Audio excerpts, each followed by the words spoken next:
Welcome into another episode of Spaceman 2.0, and this is the Truth Show. So with that being said, let's get into Committee of 300 by John Coleman.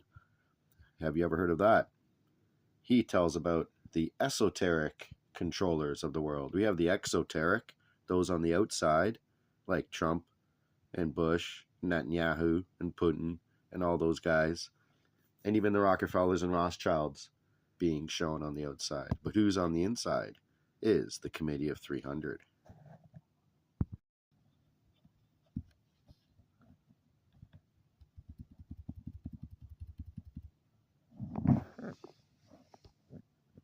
So there's a little diagram of the elite network by John Coleman.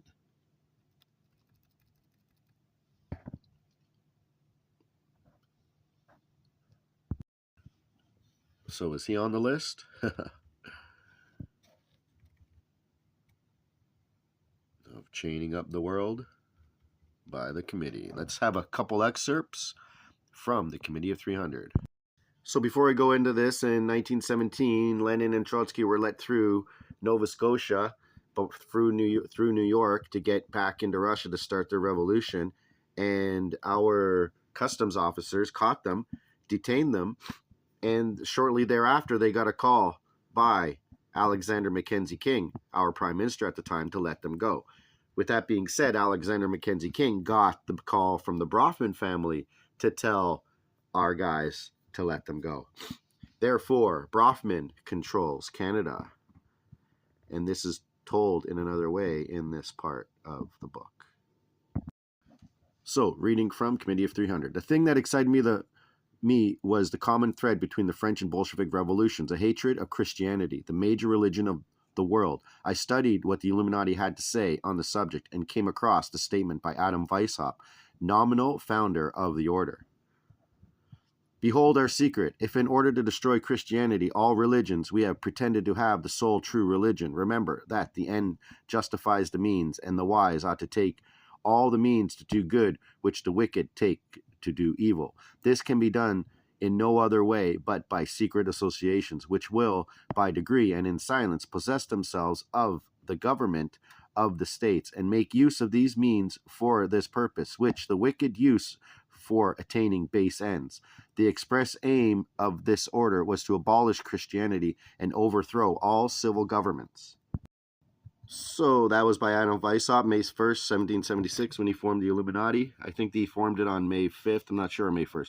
Once the conclusion was reached that Christianity was the major target in both revolutions, it did not take long for me to realize that behind the lodges, behind Bentham and Petty, behind Lenin and Trotsky, behind Kerensky and Halfont, must have stood an all-powerful organizations, one that had the ability and the resource to control every aspect of these shattering events. Only the existence of such a super-colossal secret society could have brought the French and Bolshevik revolutions to a successful conclusion. Men like Weishaupt could periodically make statements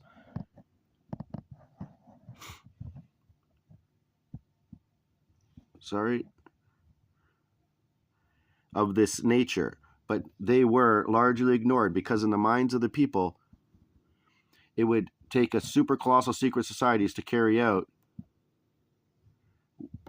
what such men proposed, and of course, in the collective minds of the people, such a colossal organization could not exist. Yet, we had plenty of warning. No better warning could have been delivered than the one given in 1962 by David Ben-Gurion, Prime Minister of Israel. The image of the world in 1987 is traced in my imagination. The Cold War will be a thing of the past. Internal pressure of the constantly growing intelligentsia in Russia for more freedom and the pressure of the masses for raising their living standards may lead to a gradual democratization of the Soviet Union.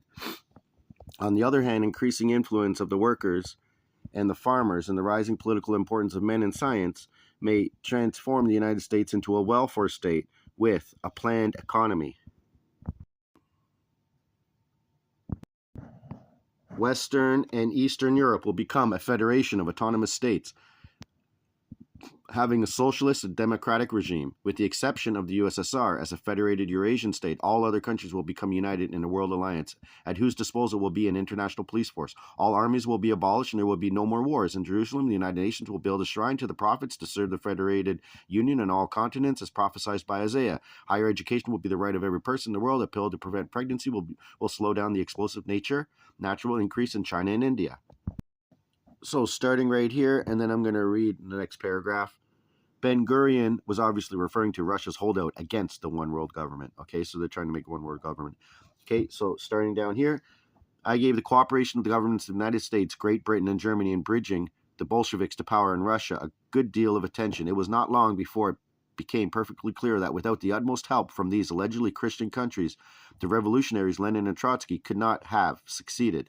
Why, for instance, I asked myself, would the President of the United States intervene in the arrest of Trotsky by the Canadian authorities? And why would he order the Canadian police to release Trotsky? How did President Wilson come to be involved with an out-and-out anti-Christian revolutionary whose openly vowed intention was to go to Russia and overthrow its legitimate government? The Romanov family were truly Christian, and they killed him in blood running up to the streets, up to their knees in the streets in Kiev.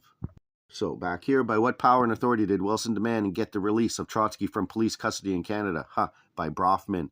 Surely Wilson's presidential powers did not extend to Canada, so who or what person or major institution arranged this extraordinary event? How could a non-American citizen get a United States passport? Such things are usually impossible to arrange, even for large sums of money, yet there was this firebrand revolutionary setting sail for Russia with abundant money and a United States passport, to which he was not entitled.